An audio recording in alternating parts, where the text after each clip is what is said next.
All right, in this video, we're going to talk a little bit more about political parties and how they can affect elections or the role that they play in elections. So, Democrats and Republicans are going to try to stay relevant in an age of intense polarization. Many Americans choose not to participate in politics, and on that opposite end of the spectrum, some are going to vote for one party because they dislike the other side so much. So there is a lot of polarization in politics right now. So you're either on the left or the right, you're conservative or liberal, okay? There's a big distinction between the two. So parties are having to adapt to that changing technology and demographics to remain relevant. All right, so let's get into parties and campaigns and how parties play a role in elections. So, we already said in our last lesson that candidates often decide to run with the help of party leaders. Okay, so the party actually tries to recruit candidates who they think will be successful in elections. And parties choose a nominee to represent their party during an election and then support them. So we've already talked about the election process where there is the nomination phase and then the general election phase. So we're going to break those two pieces down just a little bit more in terms of what the party does. All right, so the nomination process, and this would have been the Democratic nomination prior to the 2020 election. So at the beginning of campaigns, candidates within a party are going to compete for the party nomination. So you can see where President Biden had to compete against several different people, including Bernie Sanders and Elizabeth Warren, to try to win that nomination to actually be able to run for president.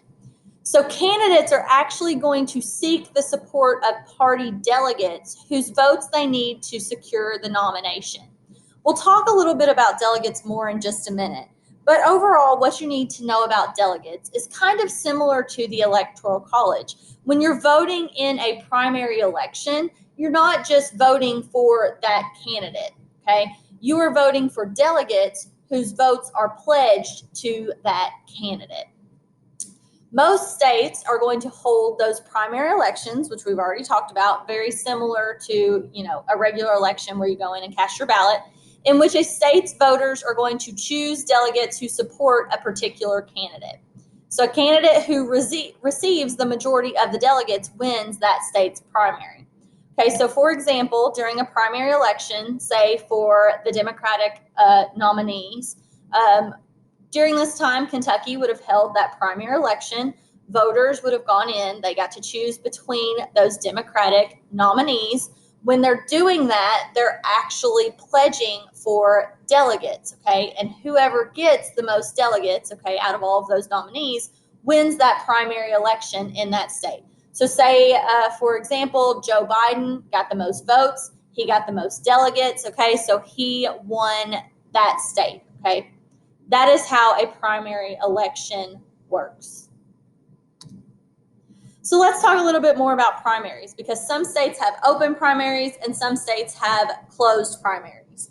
So the difference between the two is that in an open primary, all eligible voters can vote regardless of their party affiliation. So if it's a Republican primary, everybody can vote. If it's a Democratic primary, everybody can vote.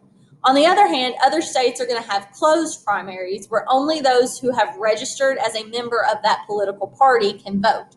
So, for example, in the state of Kentucky, they have a closed primary, which means if you want to vote in the Republican primary election, then you have to be a member of the Republican Party. If you want to vote in a Democratic primary, you have to be a member of the Democratic Party. So that's the difference between open and closed primaries. Some states, like we said, hold those caucuses where a state's eligible voters are going to meet to select their delegates to represent their preferences in the nomination process. So caucuses are different from those primaries because voting is done in public. So in a primary, you just go in, you cast your ballot. Caucuses are different because people actually meet to talk and then they vote publicly. Essentially, people will have to stand on either side of the room, okay? Or maybe it's at a football field and they have to stand on separate sides of a football field. Caucuses are going to be broken into precincts and speeches are given and then groups vote. All right, so coming back to delegates, let's talk a little bit more about what delegates are and what they do. So the Republican Party is going to award delegates either to the winning candidate statewide or more commonly splitting delegates between winners in individual districts. Okay, so in a primary election, when the voting takes place and their candidates are awarded delegates, these delegates are going to be people within the state that are in some sort of leadership role. So governors, state representatives, mayors, okay? So again, those people are pledged to vote for a certain candidate. The Democratic Party tends to award delegates through a more proportional system in which delegates are divided up based on that total vote share. Okay, so the way that each party divides up how candidates are awarded those delegates is different. So super delegates are usually a party leader or activist who is not pledged to a candidate. Okay, so in most cases, a delegate is going to be pledged to one candidate or another, but those super delegates aren't.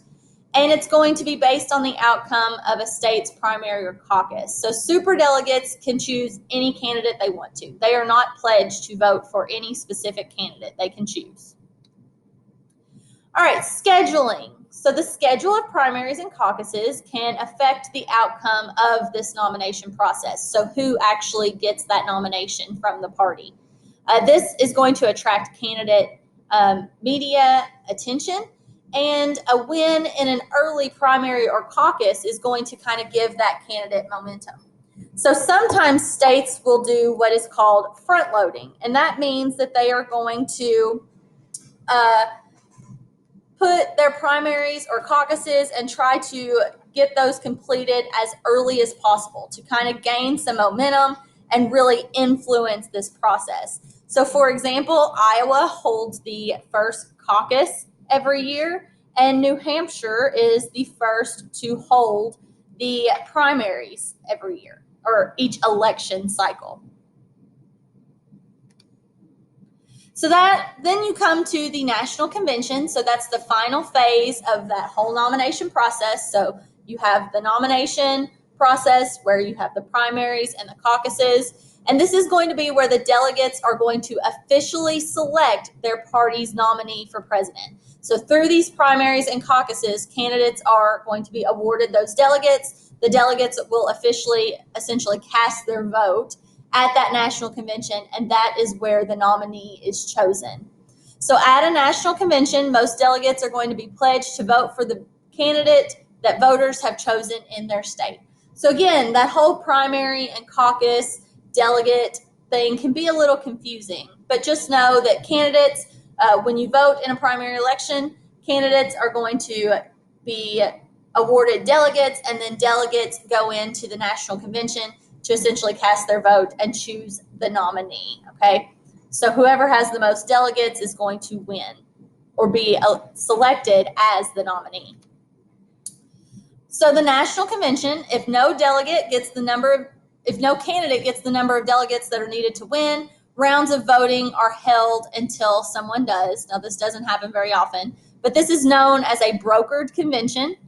In recent decades, nominees are known before the convention, and it's more like a pep rally. Okay, so prior to the 2020 election, during the Democratic National Convention, it was pretty well known that Joe Biden was going to be the Democratic nominee. So really, they're just officially announcing that he is the nominee, and they just have a big pep rally for the Democratic Party. All right, so that's going to bring us to third parties. So in the United States, we have more of a two-party system. It's just evolved that way to where two parties, the Republican Party and the Democratic Party, are going to dominate. But third parties do exist, and sometimes these are called minor parties. So the two-party system is not required by law, but the way our elections are held, it makes it really difficult for those minor parties or the third parties to really compete. Some countries have what are called a proportional representation system, and this is where citizens are going to vote for parties, and parties are represented in the legislature according to the percentage of votes that they receive.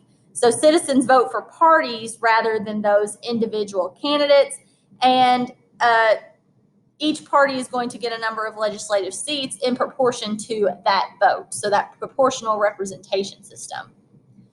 The United States is going to use what is called a single member plurality system for choosing members of the legislature. So this is where voters have a single vote for one candidate, and the candidate who gets the most votes in a state or congressional district wins the election. So this is going to be in terms of senators and members of Congress, okay? So you vote for someone, the candidate who gets the most votes either in that state or in that district wins the election. Okay, so it's not going to be a proportional thing. This winner-take-all system means that either the Democratic or Republican parties are going to win almost every office because a candidate from one of the two major parties almost always receives the most votes in either a district or a state. Okay, so it kind of influences voters to vote for a strong party that is the most likely to win the election, as opposed to a smaller party that has almost no chance of winning those votes. All right, so let's talk a little bit about some of the more recent minority parties or minority parties in the 21st century. So third parties, a minority party in competition with the major parties, almost never win, but they can influence the outcome of an election. So because we have that two-party system, minor party candidates have to achieve 15% of support in order to qualify to participate in televised presidential debates. So if you think about it, we did not see any other candidates in those presidential debates for the 2020 election. They have to get a minimum number of signatures to even appear on the ballot. Okay, so this is going to be a really big challenge for those minor party candidates who don't have a whole lot of resources. The two major parties are often more well-funded too, so that makes it difficult.